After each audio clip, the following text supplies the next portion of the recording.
Hello दोस्तों, मैं अमर सिंह आचार्य classes for you में आपका स्वागत करता हूं। तो चलिए आज की क्लास की शुरुआत करने से पहले एक मोटिवेशन शायरी हो जाती है। दोस्त वही जो रोने न दे, दोस्त वही जो रोने न दे, और लक्ष्य वही जो सोने न दे। तो चलिए आज फिर से वैद्युत आवेश तथा क्षेत्र की शुरुआत करते हैं। इस चैप्टर की ये लास्ट हेडिंग है, तो इसे समझते हैं। ये आपका एक डेरिवेशन है और ये 2022 में पूछा गया डेरिवेशन है। 2022 में आपका पूछा गया क्वेश्चन है, तो इसे आप अच्छे से जरूर पढ़िएगा। अब देखिए, एक समान वैद्युत क्षेत्र में वैद्युत द्विध्रुव पर कार्यरत बल युग्म का आघूर्ण ज्ञात करना है। तो देखिए, इसमें सबसे पहले एक समान वैद्युत क्षेत्र बना लेते हैं। ये एक समान वैद्युत क्षेत्र बना रहे हैं। ये एक समान वैद्युत क्षेत्र बना लिए हैं। अब इसको दर्शाने के लिए हम यहाँ पास ई दिखा देते हैं। ये जो आपकी तीर बनी हुई दिख रही है, ये एक समान वैद्युत क्षेत्र है। अब इसमें हम क्या करेंगे, वैद्युत द्विध्रुव को थीटा कोण पर इस पर रख देंगे। इसी के अंदर ये थीटा कोण पर इस पर रख दिए। अब वैद्युत द्विध्रुव क्या होता है, एक माइनस क्यू और एक प्लस क्यू आवेशों से मिलकर बना होता है। अब वैद्युत द्विध्रुव के बीच की दूरी क्या होती है, तो वैद्युत द्विध्रुव के बीच की दूरी होती है 2L। अब देखिए यहाँ पास ये वैद्युत द्विध्रुव बन गया और ये वैद्युत क्षेत्र बन गया। तो अब इसमें बताएंगे कैसे कि जब किसी वैद्युत क्षेत्र में कोई वैद्युत द्विध्रुव को वैद्युत क्षेत्र से थीटा कोण पर रखा जाता है, तो उस पर दो बल कार्य करते हैं। तो पहला कार्य F बराबर होगा प्लस क्यू ई, और दूसरा जो बल लगेगा वह होगा F बराबर माइनस क्यू ई।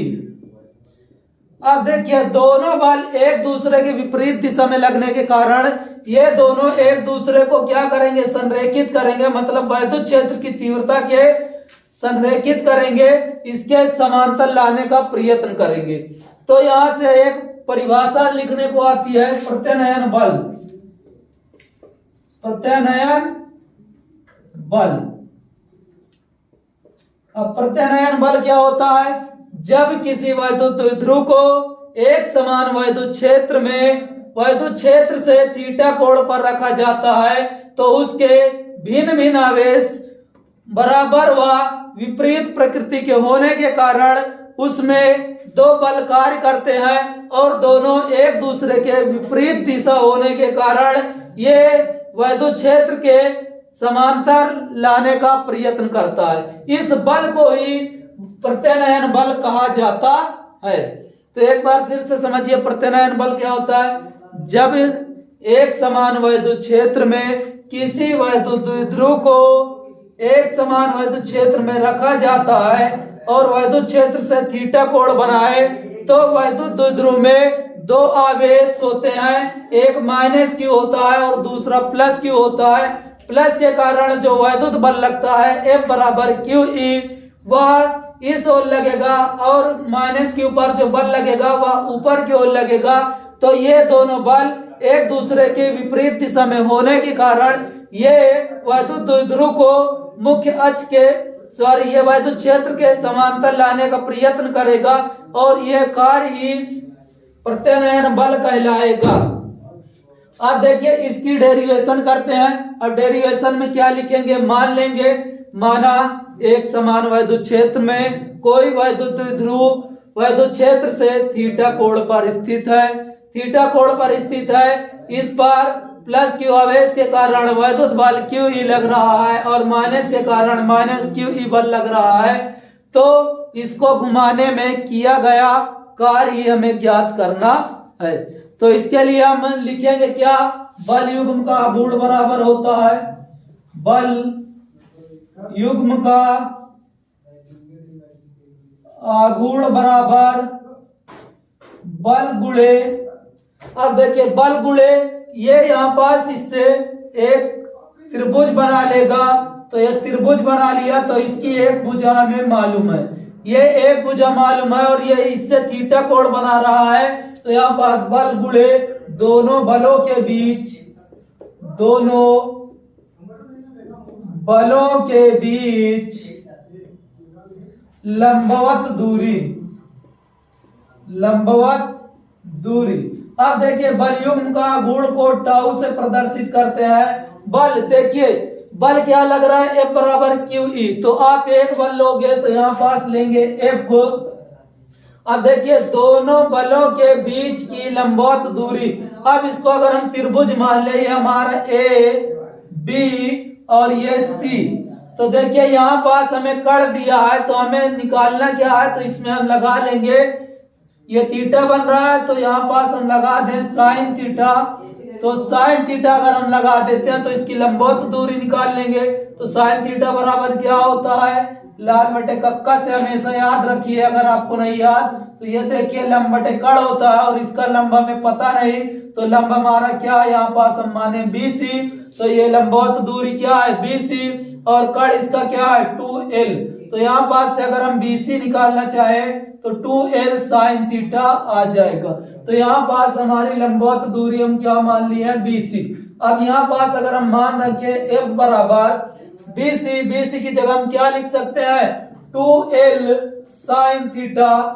तो यहाँ पास देखिए अब F बराबर अगर हम वैद्युत बल रखें तो F बराबर QE रख देंगे। तो यहाँ पास F बराबर हम रख देते हैं QE 2L sine theta, 2L sine theta. तो यहाँ पास इसको अगर हम अच्छे से लिखें तो इसे लिख सकते हैं 2L QE साइन थीटा। तो यहाँ पास अगर आप देखिए तो आपको पता है, चूंकि आप पिछली वीडियो में देख लीजिए, अगर नहीं देखें तो P क्या होता है तो आपको बता दें, P वैद्युत ध्रुव का गुण होता है। वैद्युत ध्रुव का गुण क्या होता है, किसी एक आवेश तथा दो आवेशों के बीच की अल्प दूरी के गुणनफल को वैद्युत ध्रुव का गुण कहते हैं। तो यहाँ पास हम 2LQ की जगह P रख देंगे तो ये हमारा आ जाएगा PE साइन थीटा। तो ये हमारा आ जाता है बल युग्म का आघूर्ण, और यही फार्मूला आपको डेरिवेट करना होता है। आपको अगर कहीं भी दिक्कत आती है इस डेरिवेशन में तो कमेंट जरूर कर दीजिए, आपको कमेंट देखकर हम रिप्लाई जरूर देंगे। तो देखिए बहुत आसान डेरिवेशन है और आपसे 3 नंबर में पूछेगा क्वेश्चन में। तो यहाँ पास देखिए अगर हम ये मान रख दिए, बल युग्म का गुण क्या होता है, बल गुणे दोनों बलों के बीच की लंबवत दूरी। देखिए अब बल आपका इस पर क्या कार्य करेगा F, और इस दोनों के बीच की दूरी देखिए, तो इस दोनों के बीच की दूरी लंबवत दूरी ये होगी। इसकी लंबवत दूरी ज्ञात करने के लिए यहाँ पास हमें थीटा का मान दिया है, तो हम यहाँ पास साइन थीटा लगा देंगे। साइन थीटा लगा दिए तो साइन थीटा बराबर होता है लंब बटे कड़। तो लंब देखिए यहाँ पास क्या है BC और यहाँ इसका कड़ क्या है 2L। तो ये हो जाएगा BC बटे 2L, और BC जो लंबवत दूरी है इसको निकाल लेंगे 2L साइन थीटा। तो यहाँ पास देखिए लंबवत दूरी हम BC लिख दिए, BC की जगह क्या रख दिए 2L साइन थीटा। और यहाँ पास जैसे 2L साइन थीटा रखे तो उसके बाद F का मान वैद्युत बल रख देंगे। ये आप चिन्ह के साथ नहीं रखेंगे, ऐसे रख देंगे तो QE होता है। तो यहाँ पास 2LQ इसको पास में लिख लिए और E साइन थीटा इसे इधर लिख दिए। इसको इधर लिख दिए तो ये हमारा आ क्या गया, टाउ बराबर PE साइन थीटा, यहाँ से P का मान रख दिए। अब इसकी स्थिति होती है, स्थिति इसकी क्या होती है, जब अब वैद्युत ध्रुव वैद्युत क्षेत्र के लंबवत होगा तब आपका थीटा बराबर 90 डिग्री बनेगा, और 90 डिग्री का यहाँ पास मान आप रख देंगे। तो अगर यहाँ पास जब लंबवत हो, पहली स्थिति जब थीटा बराबर आपका 90 डिग्री हो तो साइन 90 का मान आपको पता है, टाउ बराबर PE साइन 90, और साइन 90 का मान होता है 1, तो टाउ बराबर हो जाएगा PE हो जाएगा। अगर हम यही को अगर 0 डिग्री पे रख दें, मतलब वैद्युत ध्रुव को वैद्युत क्षेत्र के समांतर ला दें, तो थीटा बराबर हमारा दूसरी स्थिति में बनेगा 0 डिग्री या 180 डिग्री। तो यहाँ पास अगर हम रख दें टाउ बराबर PE साइन 0, तो साइन 0 का मान 0 होता है, तो टाउ बराबर हो जाएगा 0। तो ये आपका होगा डेरिवेशन। इतना आप कंप्लीट कर लीजिए। आपको ये क्वेश्चन किसी ना किसी सेट में जरूर देखने को मिल जाएगा। और अब इसके बाद ये लेसन आपको पूरी तरीके समाप्त हुआ। अब हम चलते हैं गॉस की प्रमेय की तरफ। तो अगला लेसन की शुरुआत अब करते हैं यहीं से। आ जाइए फिर।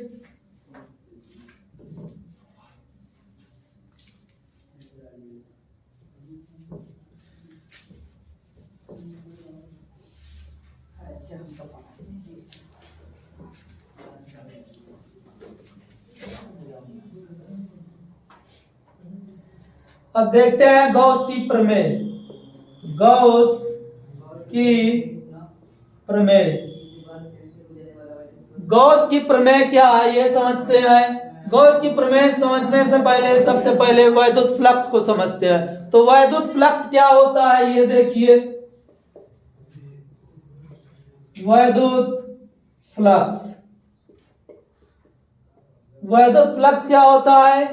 अगर किसी हम काल्पनिक पृष्ठ की बात करें, ये हमारा कोई काल्पनिक पृष्ठ हो गया, तो इसमें अगर एक हम अल्पांश अवयव मान ले तो हम सीधा बता सकते हैं किसी काल्पनिक पृष्ठ से गुजरने वाली वैद्युत बल रेखाओं की संख्या को ही वैद्युत फ्लक्स कहते हैं। तो लिखेंगे कैसे, किसी बंद पृष्ठ से गुजरने वाली वैद्युत बल रेखाओं की संख्या की माप को वैद्युत फ्लक्स कहते हैं। तो इसे फाई से प्रदर्शित करते हैं। फाई बराबर होता है E/dA।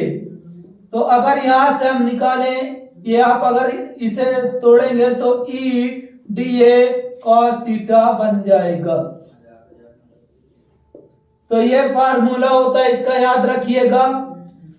अब इसके बाद चलते हैं गॉस की प्रमेय। गॉस की प्रमेय, अब देखिए गॉस की प्रमेय क्या होती है। गॉस की प्रमेय पढ़ने से पहले फ्लक्स का मात्रक भी देख लेते हैं। वैद्युत फ्लक्स का अगर हम मात्रक यहां से देखें तो इसका मात्रक आप देखिए E बराबर आपका फाई बराबर क्या है, E/dA है। तो यहाँ पास E बराबर होता है F/Q और ये हो जाएगा dA। तो बल का मात्रक होता है न्यूटन और क्षेत्रफल का मात्रक होता है मीटर स्क्वायर और ये होगा कूलम। तो इसका मात्रक होता है न्यूटन मीटर स्क्वायर प्रति कूलम। तो अब देखिए गॉस की प्रमेय क्या है। गॉस की प्रमेय समझते हैं। देखिए किसी बंद पृष्ठ से गुजरने वाला वैद्युत फ्लक्स, किसी बंद पृष्ठ से गुजरने वाला वैद्युत फ्लक्स उस पृष्ठ द्वारा परिबद्ध कुल आवेश का 1/ε0 गुना होता है। तो यही हमारा वैद्युत फ्लक्स, यही हमारा गॉस की प्रमेय का फार्मूला है।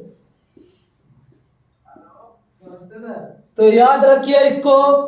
इसे याद कैसे रखेंगे गॉस की प्रमेय, किसी बंद काल्पनिक पृष्ठ से गुजरने वाला वैद्युत फ्लक्स उस पृष्ठ द्वारा परिबद्ध कुल आवेश का 1/ε0 गुना होता है।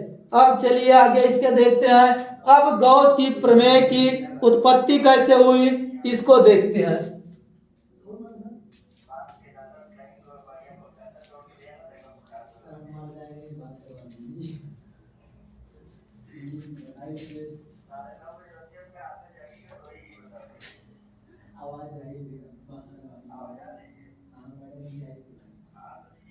अब देखिए ये गॉस की प्रमेय की उत्पत्ति करते हैं। गॉस की प्रमेय की उत्पत्ति, गॉस की प्रमेय की उत्पत्ति अब देखते हैं। ये मान लिया हमारा कोई काल्पनिक पृष्ठ है और इसके अंदर कोई बिंदु O पर Q आवेश है। तो इससे हम एक बंद काल्पनिक पृष्ठ की परिकल्पना कर लेते हैं। इसकी परिकल्पना कर लेते हैं। तो परिकल्पना में क्या करते हैं, ये हमारा ये हमारा एक गॉसियन पृष्ठ है। इस पर अगर यहां से हम थीटा कोण बनाए, ये इसका क्षेत्रफल dA है।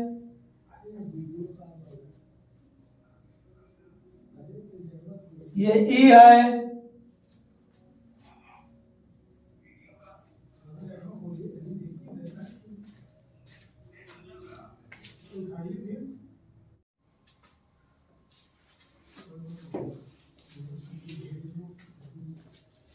देखिए हेडिंग, गॉस की प्रमेय की उत्पत्ति करते हैं।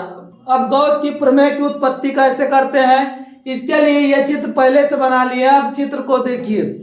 चित्र में रचना कैसे लिखेंगे, माना कोई काल्पनिक पृष्ठ है जिसमें बिंदु O पर प्लस Q आवेश स्थित है।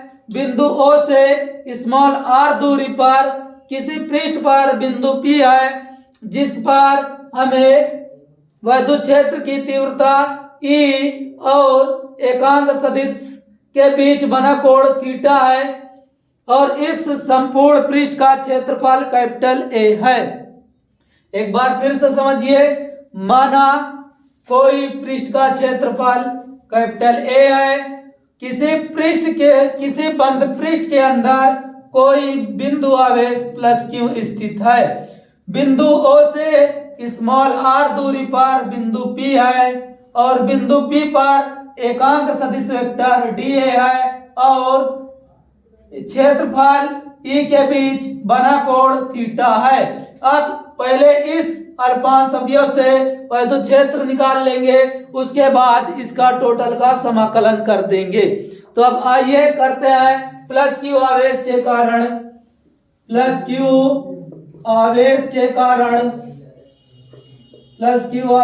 कारण बिंदु P पर वैद्युत क्षेत्र की तीव्रता।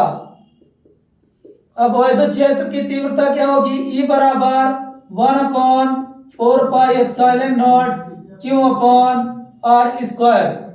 ये वैद्युत क्षेत्र की तीव्रता यहाँ पास होगी। अगर अब dA से गुजरने वाला वैद्युत फ्लक्स याद करेंगे तब क्या आएगा, अल्पांश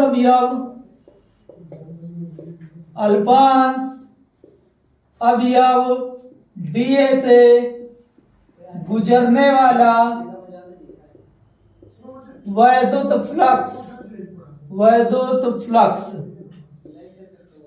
फ्लक्स क्या होता है, फाई बराबर EdA। अब अगर यहां पास हम निकालेंगे तो ये हो जाएगा EdA cos थीटा। यहाँ पास dA है तो ये भी d फाई होगा। अब देखिए यहाँ पास E का मान रख दीजिए। समीकरण 1 से E का मान समीकरण 2 में रखने पर, अब देखिए यहाँ पास d फाई बराबर E की जगह हो जाएगा 1/4πε0 Q/r²। अब E का मान यहाँ पास रख दिए समीकरण 2 में और यहाँ पास हमारा बच्चा क्या है, dA cos थीटा। अब अगर इसको हम लिखे अच्छे से तो ये हो जाएगा d फाई E 1/4πε0। इसको यहाँ पास कर लें तो ये Q। अब यहाँ पास इसको हम लिख सकते हैं dA cos थीटा r²। अब देखिए यहाँ पास लिखेंगे, यदि dA और E के बीच बना कोण थीटा हो तब अल्पांश अवयव dA के द्वारा आंतरिक कोण d ओमेगा होगा। तो यहाँ पास लिखेंगे, यदि E व D के बीच बना कोण थीटा है तथा dA क्षेत्रफल के द्वारा क्षेत्रफल के द्वारा बिंदु O पर आंतरिक कोण डी ओमेगा है, तब डी ओमेगा क्या होगा। अब यहां पास हम अगर रखेंगे तो डी ओमेगा बराबर होता है D A cos theta upon R square. अब देखिए डी ओमेगा यहां पास रख देंगे समीकरण 3। तो समीकरण 3 में डी ओमेगा रखने पर,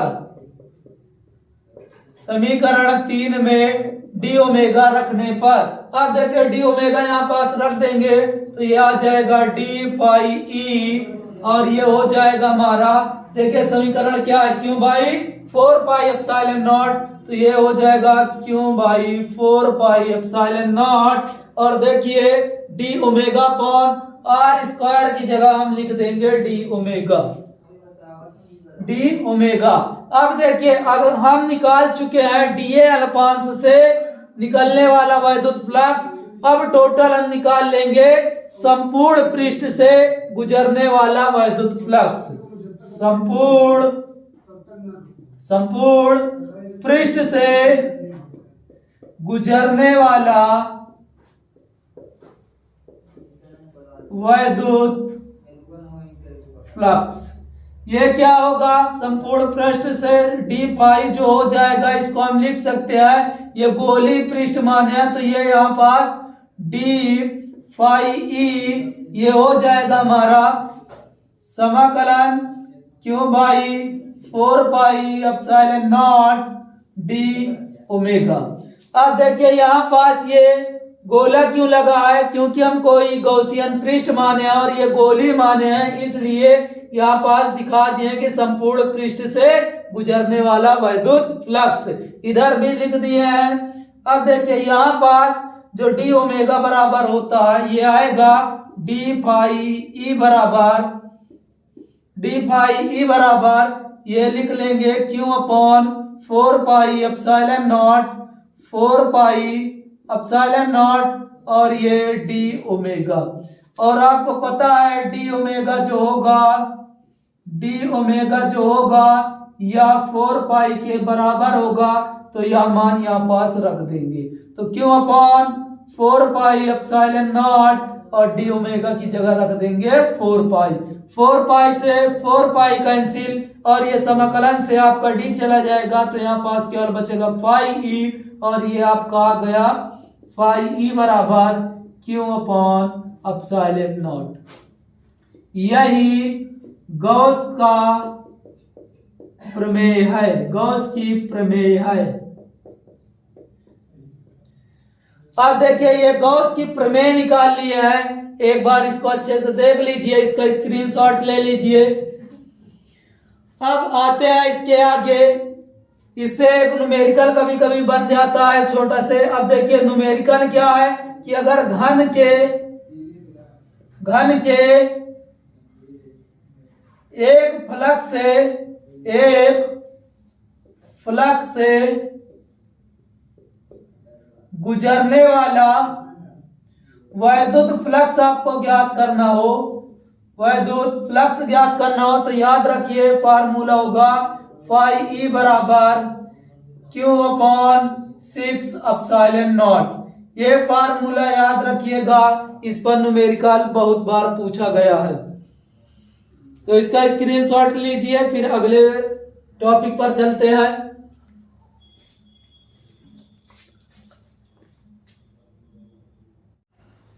देखिए गॉस की प्रमेय के अनुप्रयोग, गॉस की प्रमेय के अनुप्रयोग बहुत इंपॉर्टेंट हेडिंग है और इसमें आपको 2 अनुप्रयोग मिलता है। एक अनंत लंबाई के एक समान आवेशी सीधे तार के निकट वैद्युत क्षेत्र की तीव्रता और एक समतल चादर के कारण वैद्युत क्षेत्र की तीव्रता ज्ञात करनी होती है। तो आप याद रखिए गॉस की प्रमेय के अनुप्रयोग में से 2 में से एक कंफर्म आएगा, इसलिए इसको बहुत इंपॉर्टेंट लगा लीजिए। तो इसकी अब देखिए डेरिवेशन करते हैं। अनंत लंबाई के एक समान आवेशी सीधे तार के निकट वैद्युत क्षेत्र की तीव्रता ज्ञात करनी है। तो इसके लिए हम सबसे पहले क्या किए हैं, एक चित्र बना लिए। चित्र इसलिए बना लिए हैं ताकि वीडियो लंबी ना हो। तो देखिए ये चित्र के बारे में अब लिखेंगे कैसे। चित्र के बारे में लिखने के लिए हम एक छोटा सा इधर पॉइंट लिख दिए हैं। आप इससे पूरी इसकी रचना कर सकते हैं। रचना कैसे करेंगे ये देखिए। रचना करने के लिए अब देखिए यहाँ पास लिखेंगे क्या, आवेशित तार की लंबाई। तो आप सीधा लिख सकते हो, माना आवेशित तार की लंबाई, माना इस आवेशित तार की लंबाई स्मॉल l है तथा इस तार का रेखीय आवेश घनत्व लैम्डा है। अब बेलनाकार गौसियन पृष्ठ की त्रिज्या, बेलनाकार गौसियन पृष्ठ की त्रिज्या अगर आप देखें तो यहाँ पास स्मॉल r है। अब देखिए ये गौसियन पृष्ठ है। गौसियन पृष्ठ का जो S1 और S2 है ये सपाट पृष्ठ होता है। सपाट का मतलब ये एकदम चट्टान होता है। तो इधर से वैद्युत फ्लक्स आपकी कुछ नहीं गुजरेगा और इधर से भी वैद्युत फ्लक्स क्यों नहीं गुजरेगा ये भी देख लीजिए। तो यहाँ पास वैद्युत क्षेत्र की दिशा और एकांक सदिश वेक्टर, क्षेत्रफल सदिश ये लंबवत आपस में है, इसलिए यहाँ पास फाई का मान 0 होगा। तो फाई 1 और फाई 2 का मान याद रखिए 0 होगा। यहाँ पास जो फ्लक्स गुजरेगा वो केवल आपके S3 ये वक्री पृष्ठ से गुजरेगा। तो एक बार अब इसे फिर से देखिए। माना एक स्मॉल l लंबाई का कोई आवेशित सीधा चालक तार है जिसका रेखीय पृष्ठ घनत्व लैम्डा है। तार का गौसियन पृष्ठ से स्मॉल r दूरी पर त्रिज्या है और बिंदु P पर हमें वैद्युत क्षेत्र की तीव्रता ज्ञात करनी है। तो इसे एक बार देख लीजिए। आवेशित तार की लंबाई स्मॉल l, रेखीय आवेश घनत्व लैम्डा है, बेलनाकार गौसियन पृष्ठ की त्रिज्या r तथा गौसीय पृष्ठ S1 व S2 सपाट है। ये आपका S1 और S2 सपाट है। वक्राकार पृष्ठ S3 है। तो अब देखिए यहाँ पास इस डेरिवेशन को करते हैं। अब डेरिवेशन को करने के लिए अब इसकी शुरुआत करेंगे तो लिखेंगे वक्राकार पृष्ठ से गुजरने वाला वैद्युत फ्लक्स। ये आपका देखिए एक अगर तार होगा, ये मान लीजिए अगर आपका एक तार है तो आप तार के देखिए इस पृष्ठ से ही, ये जो आपका पृष्ठ सामने ये दिख रहा है चारों तरफ, इस पृष्ठ से ही फ्लक्स गुजरेगा। और इसकी अगर हम ये बात करें तो इस पृष्ठ ये आपका S1 हो गया और ये आपका S2 हो गया, या तो आप इसे S1 मान सकते हो, इसे S2 मान सकते हो। तो आपका जो फ्लक्स गुजरेगा केवल ऐसे गुजरेगा और ये ऐसे गुजरेगा। इसके चारों तरफ से गुजर सकता है लेकिन ऊपर और नीचे से नहीं गुजरेगा। गुजरने का कारण क्या है, जो आपका क्षेत्रफल सदिश है वह इसका ऊपर की ओर होगा, वैद्युत क्षेत्र की तीव्रता इधर की ओर होगी। तो थीटा बराबर आपका ये 90 डिग्री हो जाएगा और 90 डिग्री होगा तो आपका कोई फ्लक्स नहीं गुजरेगा। तो चलिए डेरिवेशन की शुरुआत करते हैं। वक्र पृष्ठ से गुजरने वाला वैद्युत फ्लक्स। तो वक्र पृष्ठ क्या है, वक्र पृष्ठ आपका यही है। तो S3 से गुजरने वाला वैद्युत फ्लक्स तो लिखेंगे वक्राकार पृष्ठ से गुजरने वाला वैद्युत फ्लक्स, जो भी आपका वक्री पृष्ठ से इससे गुजरने वाला वैद्युत फ्लक्स होगा वह किसके बराबर होगा। तो याद रखना भैया ये होगा आपका फाई E बराबर EdA।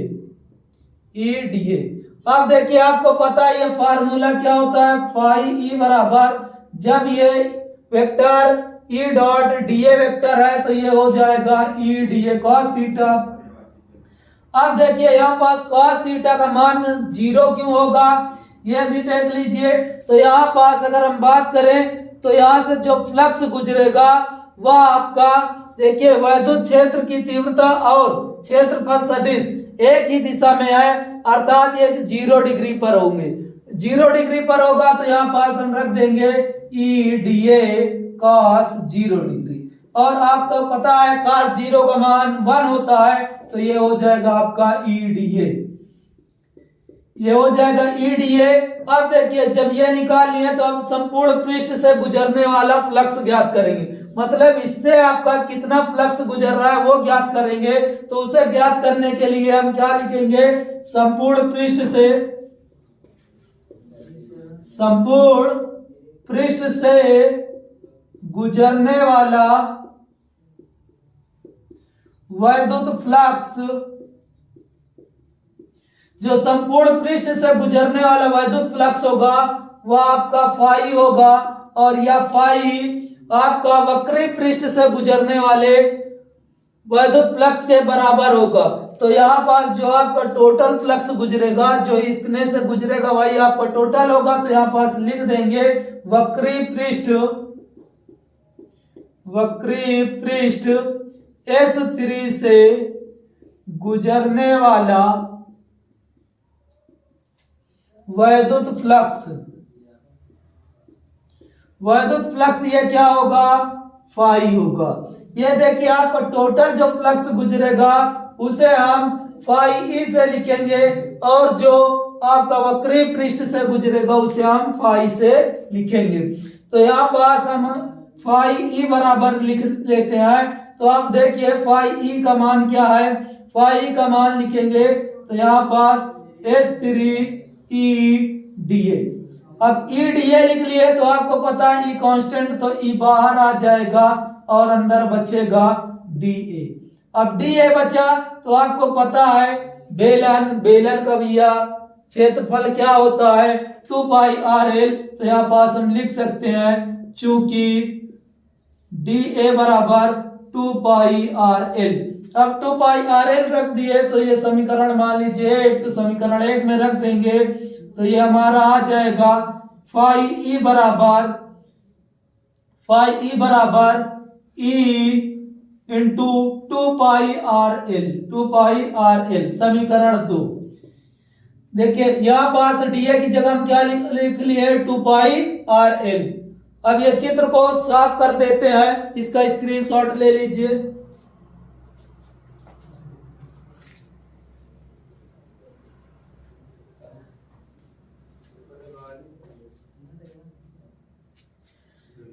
अब देखिए ये समीकरण आपका 2 बन गया।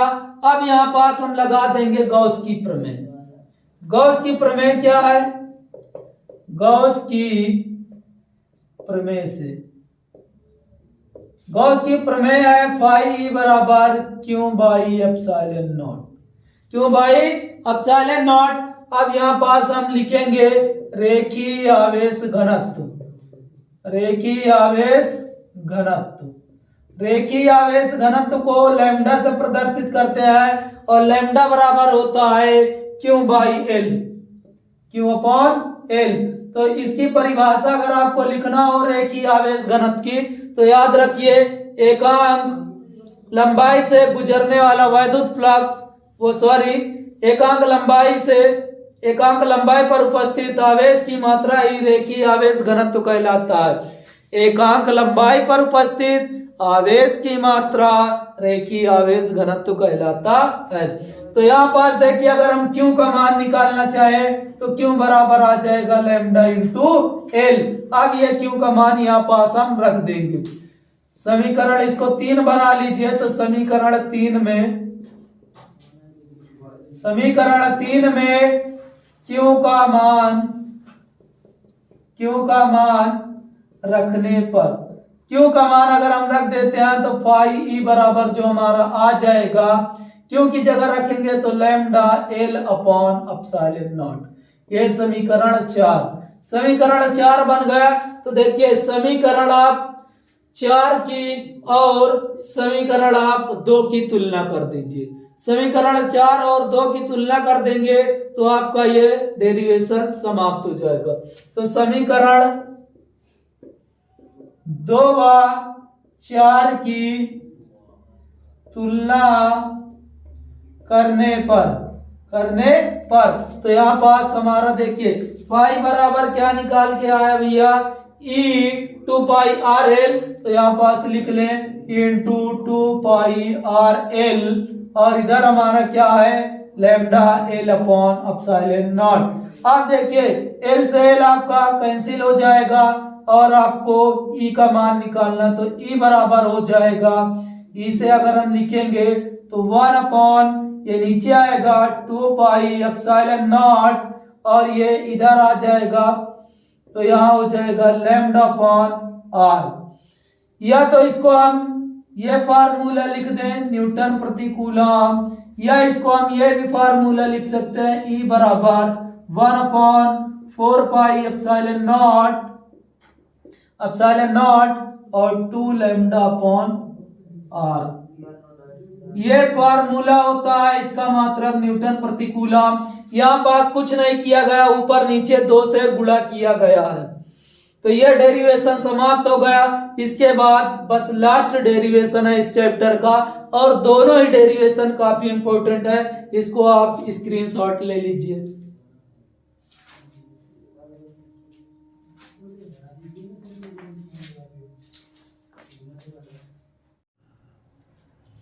देखिए गॉस की प्रमेय के अनुप्रयोग की दूसरी हेडिंग, ये बहुत इंपॉर्टेंट है बोर्ड एग्जाम के लिए, और याद रखना यही 2023 में छपने वाली हेडिंग है।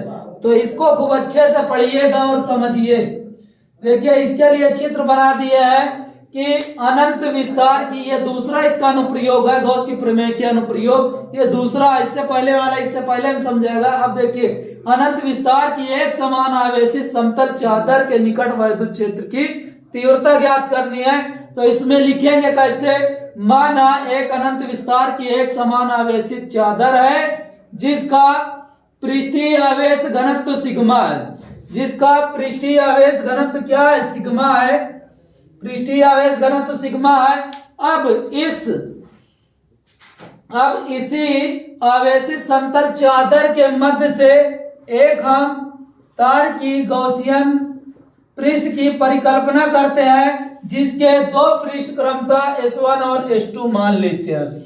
इसके 2 पृष्ठ क्रमशः S1 और S2 है, और इसका जो क्षेत्रफल सदिश है वह दोनों एक दूसरे की विपरीत दिशा में है, और वैद्युत क्षेत्र ये इसके कारण इधर बाहर की ओर और ये इसके कारण इधर बाहर की ओर है। तो इसमें ज्यादा कुछ लिखना नहीं है, लिख लेना। कैसे लिखना है कि माना एक समान विस्तार की, माना अनंत विस्तार की एक समान आवेशित समतल चादर है जिसके 2 पृष्ठ क्रमशः S1 और S2 है। S1 और S2 गॉसियन पृष्ठ है जिसकी हम परिकल्पना कर लेते हैं कि इस समतल चादर के अंदर से ये माना गया पृष्ठ है। अब इसका अगर हम देखें, इसका जो क्षेत्रफल सदिश है इसके 2 पृष्ठ माने हैं, तो S2 के कारण बाहर की ओर इधर और S1 के कारण इधर बाहर की ओर होगा। तो वैद्युत क्षेत्र की दिशा भी एक दूसरे के समान होगी, एक इधर होगी तो दूसरी इधर।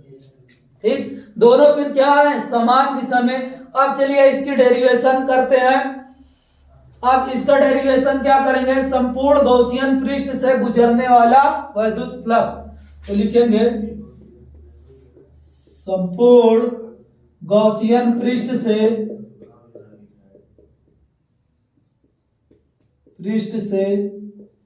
गुजरने वाला वैद्युत फ्लक्स, जो संपूर्ण पृष्ठ से गुजरने वाला वैद्युत फ्लक्स होगा फाई, वह होगा दोनों पृष्ठों से, ये दोनों इसका पृष्ठ है, दोनों पृष्ठों से जितना फ्लक्स गुजरेगा उसके बराबर होगा। तो लिखेंगे, क्या लिखेंगे, दोनों फ्लक्स से गॉसियन पृष्ठ के दोनों पृष्ठों से, दोनों समतल पृष्ठों से होकर गुजरने वाला वैद्युत फ्लक्स, गुजरने वाला वैद्युत फ्लक्स। अब जो दोनों फ्लक्स होंगे वो आपके φ1 और φ2 होंगे। तो यहां पास हम लिख लेंगे फाई बराबर हमारा है क्या, φ1 प्लस φ2। जितना इसमें से फ्लक्स गुजरेगा, इधर से भी गुजरेगा इधर से भी गुजरेगा, तो इसका कुल जो फ्लक्स होगा दोनों फ्लक्सों के योग के बराबर होगा।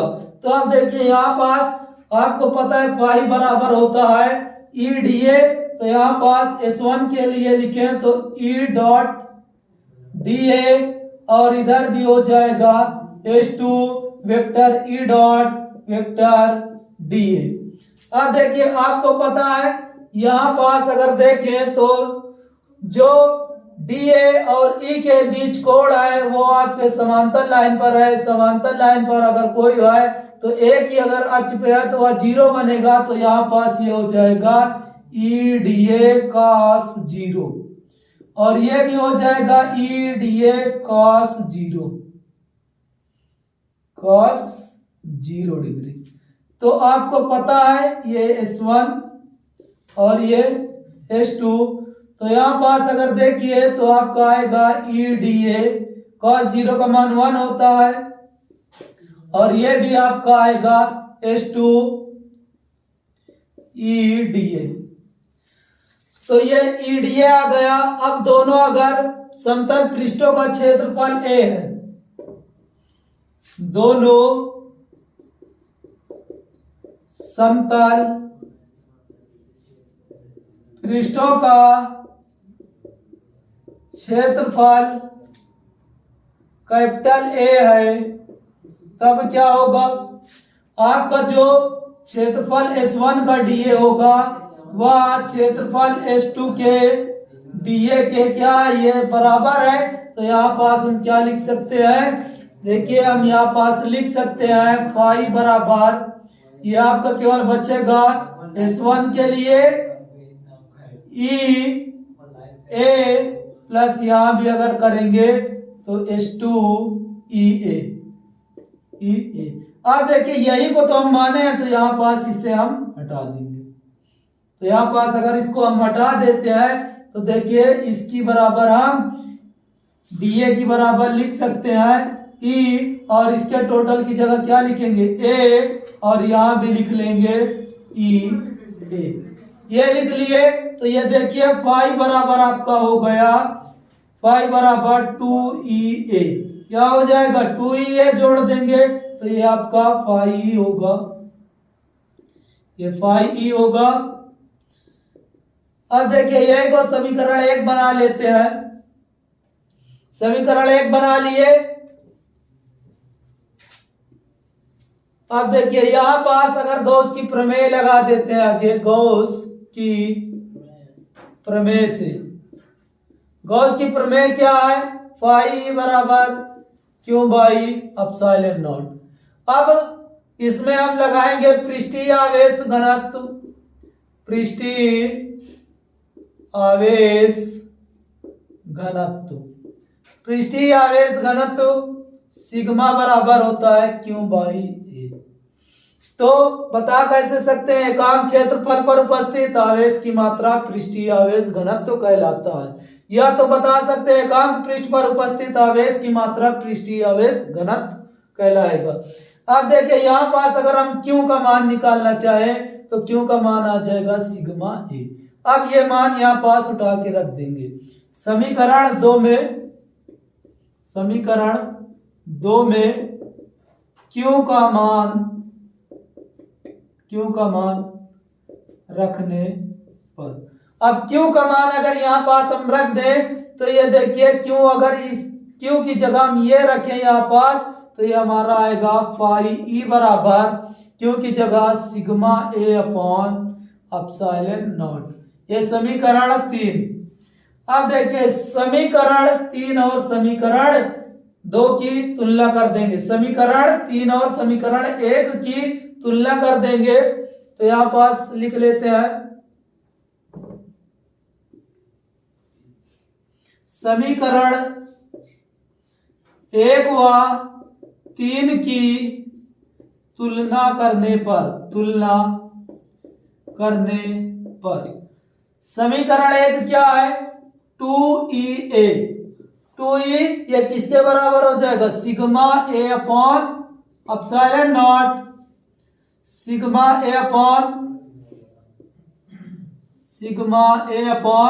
Epsilon naught. तो यहां पास हमारा आ क्या गया 2EA ये सिग्मा अपॉन एप्सिलॉन नॉट।